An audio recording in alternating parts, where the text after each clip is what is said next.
छाटते हैं तो छेड़छाड़ हुई। देखिए, किसने लगाया, उसमें क्या क्या मैटर थे, इसके बारे में मुझे कोई जानकारी नहीं है, इसलिए सुप्रीम कोर्ट के इस निर्णय का उसके बारे में कोई टिप्पणी नहीं करूँगा। लेकिन ईवीएम पे सवाल तो है। हमारी जो मांग है वो है कि ईवीएम से जो पर्ची निकलती है और बॉक्स में गिरता है, उसे मतदाता के हाथ में दिया जाए और वो बॉक्स में डाले।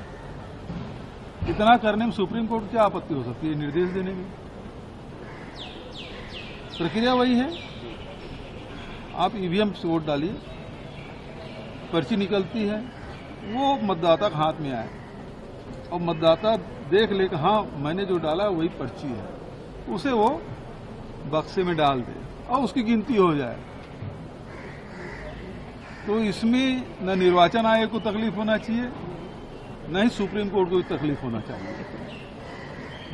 ईवीएम को लेकर के कवासी नकमा ने कहा है कि कांग्रेस बहिष्कार करेगी। कल खड़गे जी ने भी इसी तरीके से बातचीत की थी, तो क्या कांग्रेस आने वाले चुनाव में इसमें पार्टिसिपेट नहीं करेगी? जो देखिए, अभी 29 तारीख को सीडब्ल्यूसी की मीटिंग है और उसमें कुछ ठोस निर्णय होगा ऐसा मैं मानता हूं, क्योंकि अध्यक्ष जी ने जिस प्रकार से संविधान दिवस के दिन जो उन्होंने वक्तव्य दिया है, उससे ये स्पष्ट है कि हम उस दिशा में बढ़ रहे हैं।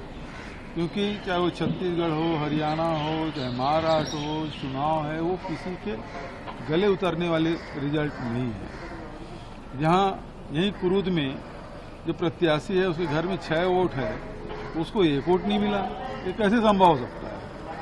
वहां महाराष्ट्र में जिस गांव में लोकसभा में जीते थे, जिस पोलिंग बूथ में, वहां 0 वोट मिल रहा है कांग्रेस के, कैसे संभव है?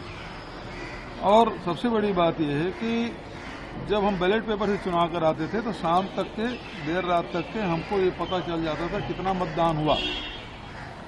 आज ईवीएम इलेक्ट्रॉनिक युग है और उसमें ईवीएम से वोटिंग होने के बाद भी जो आंकड़े शाम को 6 बजे बताया जाता है, दूसरे दिन वो आंकड़े बदल जाते हैं, तीसरे दिन और बदल जाता है, और डिफरेंस थोड़ा बहुत नहीं, मतलब वो लाखों करोड़ों में है।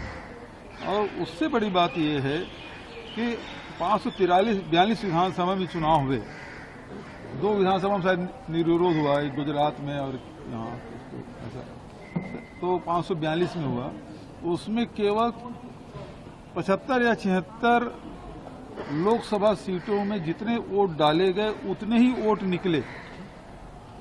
बचत विधान लोकसभा में कहीं ये टैली नहीं होता। तो आंकड़े हैं, मशीन है, अंतर कैसे? अब काउंट है ना, ये कितने भी एनजीओ ने इसको, और ये